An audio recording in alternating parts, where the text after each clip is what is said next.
राय साहब, मैं आपसे शुरुआत इसलिए करना चाह रहा हूं कि आप जो मैं जहां पे अटका रहता हूं बार बार, सड़क पर उतरने का काम जब भी होता है किसी भी जन आंदोलन में, वो छात्र और नौजवान करते हैं। इस देश में सोची समझी रणनीति के तहत सारे छात्र संघों को बंद कर दिया गया, बिहार और दिल्ली को छोड़ के। उत्तर प्रदेश के किसी छात्र संघ में चुनाव नहीं होते हैं। तो आपने एक उस नर्सरी को ही बंद कर दिया जहां से आपको यह डर था कि इस तरह की आवाज उठ सकती है। दूसरी बात, एक एक ये भी जरा सोचने की बात है, और इस पे भी मैं एक आपसे एक टिप्पणी चाहूंगा। जो किसान आंदोलन था, उससे बड़ा जन आंदोलन, उससे बड़ा सड़क पे उतरने का आंदोलन मैंने नहीं देखा था। मैं इस उम्र में हो गया हूं, मतलब मैं पिछले 40-45 साल से तो पॉलिटिक्स और इसी में हूं। उसके बाद इस देश में क्या हुआ, तो मुझे ऐसा लगता है कि जो जन आंदोलन 71 में होता था या 75 में होता था या उसके पहले होता था, उसका स्वरूप भी बदला है। हमने रेल रोको, दत्ता सामंत, जॉर्ज फर्नांडिस, इनके आंदोलन देखे हैं। लेकिन कल इस देश में फिर से एक बार इतना बड़ा जो लेबर्स के साथ हुआ है, जो लेबर लॉ को चेंज किया गया, जन आंदोलन का समय सड़क पे उतरने का नहीं है। स्वरूप बदलते हैं, चीजें बदलती हैं, तो शायद उस आंदोलन का स्वरूप भी बदलने का अब है। मैं इस पे राय साहब आपसे पहली टिप्पणी इसलिए ले रहा हूं कि कांग्रेस कम से कम 14 दिसंबर को एक बड़ा आह्वान कर रही है, और बाकी सारी चीजें गौड़ है।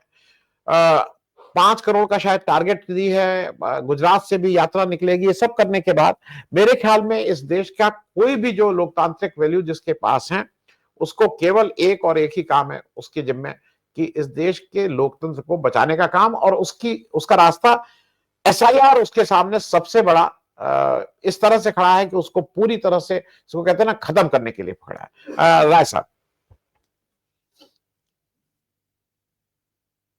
Unmute unmute.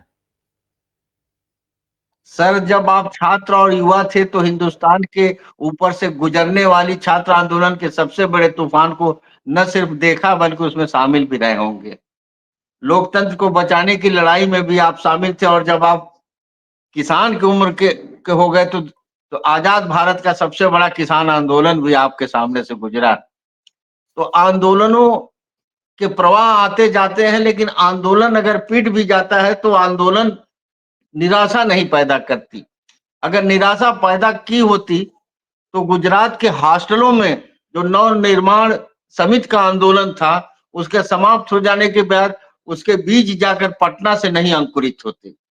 शायद वहीं से प्रेरणा मिली और जेपी की तंद्रा टूटी और छात्रवाद संघर्ष वाहिनी का जन्म हुआ, और उसके बाद जो कुछ है सब इतिहास है।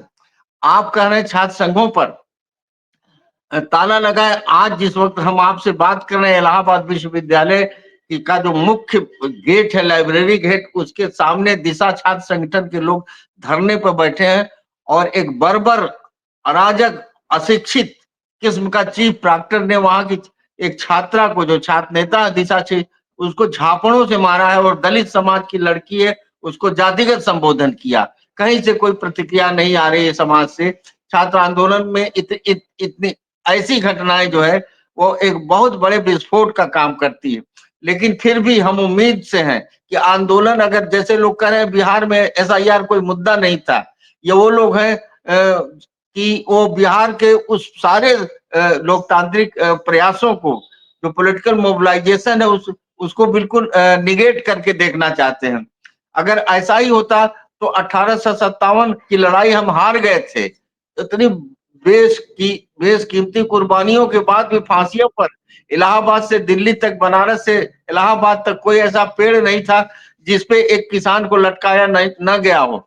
लेकिन फिर भी वो लड़ाई 90 साल तक चलती रही और हम 47 में इस देश को आजाद करा पाए। तो जो भारत जोड़ो यात्रा की शुरुआत राहुल गांधी ने की, उससे जो जनजागरण पैदा किया, उसके बाद दूसरी यात्रा की, उसके बाद उससे जो उम्मीद पैदा की, और वहां पे वोटर अधिकार यात्रा और भी यात्राएं, रोजगार को लेकर, पलायन को लेकर, उससे सारी देश में कम से कम ये तो हो गया, जो उन्होंने प्रेस कॉन्फ्रेंसेस की राहुल गांधी ने, ये तो हो गया कि इस सरकार की मान्यता और बाध्यता आज संकट में पड़ गया है।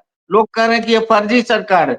लोग कह रहे हैं कि बनारस में अजय राय को लोकसभा में जाना चाहिए, और ये गलत वोटिंग करा के, गलत काउंटिंग करा के नरेंद्र मोदी जी यहाँ के एमपी हो गए और ये योगी जी के विशेष प्रयासों से ये चुनाव जीत पाए।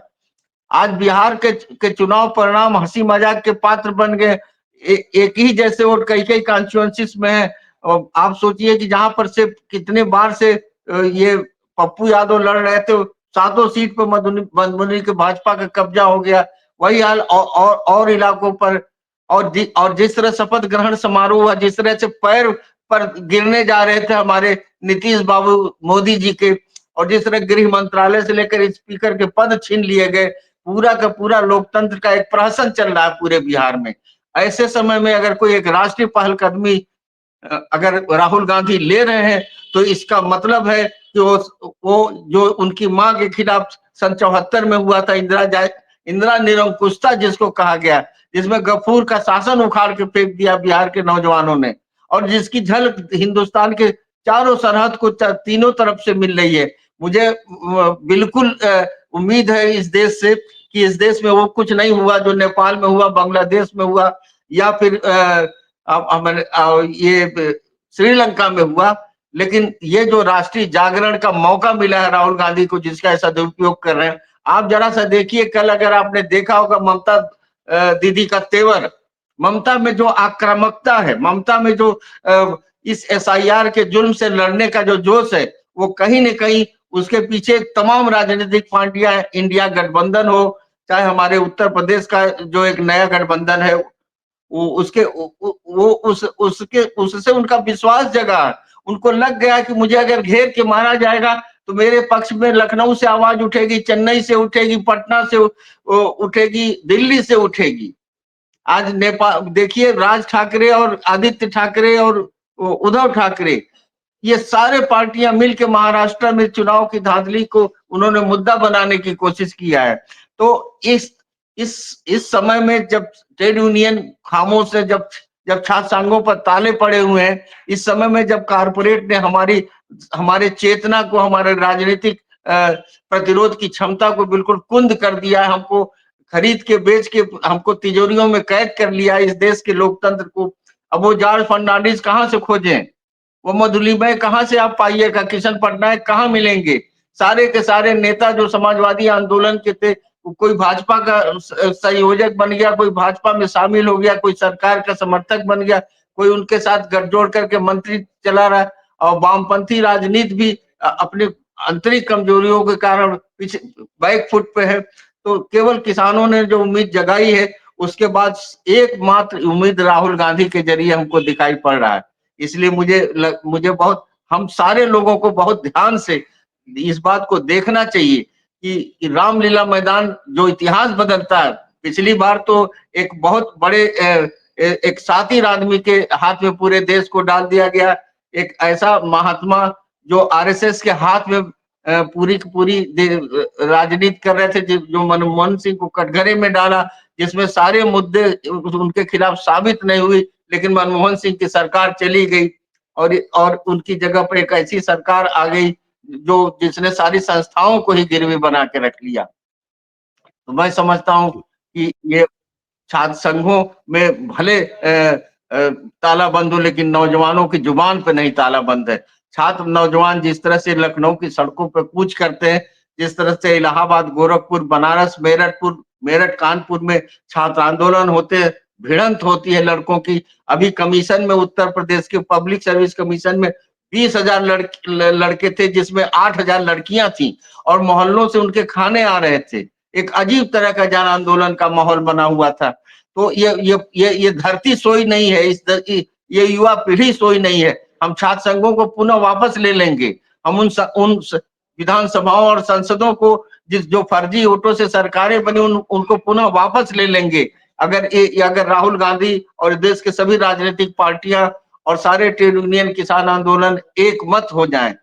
राष्ट्रीय जो हमारा गठबंधन है उत्तर हिंदुस्तान में राजनीति का, उस गठबंधन को और व्यापक और प्रखर और आक्रामक बनाने में अगर राहुल गांधी सफल हुए, राहुल गांधी अपने उन सलाहकारों से सिर्फ थोड़ा मुक्त हो जाएं जो कांग्रेस को एक सीमित दायरे में ले जाने की चाहते हैं, राहुल गांधी को तो उस जमाने के कांग्रेस के बारे में जो ज्ञान पांडे ने कंक्लूड करिएगा, कंक्लूड करिएगा।